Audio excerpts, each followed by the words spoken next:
ਇੱਕ ਬਾਲਟੀ ਨਾਲ ਨਹਾਉਣਾ ਸ਼ੁਰੂ ਕਰ ਦਿਓ।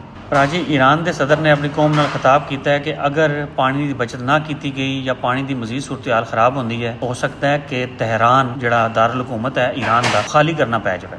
ਤਹਿਰਾਨ ਦੀ ਇਸ ਵਕਤ ਦੀ ਆਬਾਦੀ ਜਿਹੜੀ ਨਾ 2 ਕਰੋੜ ਹੈ ਤੇ ਪਿਛਲੇ 4-5 ਸਾਲ ਤੋਂ ਈਰਾਨ ਵਿੱਚ ਬਾਰਿਸ਼ਾਂ ਬਹੁਤ ਘੱਟ ਹੋ ਰਹੀਆਂ ਸੀ। ਕਲਾਈਮੇਟ ਚੇਂਜ ਆਖ ਲਓ ਜਾਂ ਜੋ ਮਰਜ਼ੀ ਆਖ ਲਓ, ਕਲਾਈਮੇਟ ਚੇਂਜ ਤਾਂ ਚਲੋ ਉਹ ਕੁਦਰਤੀ ਹੈ, ਕੁਦਰਤੀ ਵੀ ਨਹੀਂ, ਇਨਸਾਨਾਂ ਦਾ ਆਪਣਾ ਅਮਾਲ ਹੈ।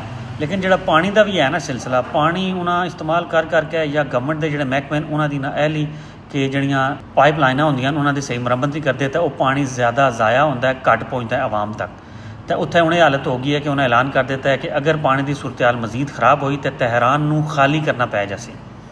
ਮਿਹਰਬਾਨੀ ਕਰਕੇ ਲਾਹੌਰੀਓ ਤਾਂ ਕਰਾਚੀ ਵਾਲਿਓ ਤਾਂ ਪਿੰਡੀ ਵਾਲਿਓ ਤਾਂ ਪਸ਼ਾਵਰ ਵਾਲਿਓ ਤਾਂ ਕੋਇਟੇ ਵਾਲਿਓ ਇੱਕ ਬਾਲਟੀ ਨਾਲ ਨਹਾਉਣਾ ਸ਼ੁਰੂ ਕਰ ਦਿਓ। ਐਵਰੇਜ ਮੈਂ ਤਾਂ ਕਿਹਾ ਵਾ ਬੰਦਾ 3 ਤੋਂ 4 ਬਾਲਟੀਆਂ ਜ਼ਾਇਆ ਕਰਦਾ ਹੈ। ਇੱਕ ਬਾਲਟੀ ਜਿਹੜੀ ਹੈ ਨਾ ਉਹਦੇ ਨਾਲ ਨਹਾਉਣਾ ਸ਼ੁਰੂ ਕਰ ਦਿਓ ਤਾਂ ਇਸ ਤਰ੍ਹਾਂ ਪਾਣੀ ਦੀ ਬਚਤ ਕਰ ਸਕਦੇ ਹੋ। ਪਾਣੀ ਨੂੰ ਬਚਾਉਣਾ ਹੀ ਪੈਸੀ, ਨਹੀਂ ਤਾਂ ਤੁਸਾਂ ਦੀ ਹਾਲਤ ਵੀ ਤਹਿਰਾਨ ਵਾਲੀ ਹੋ ਸੀ।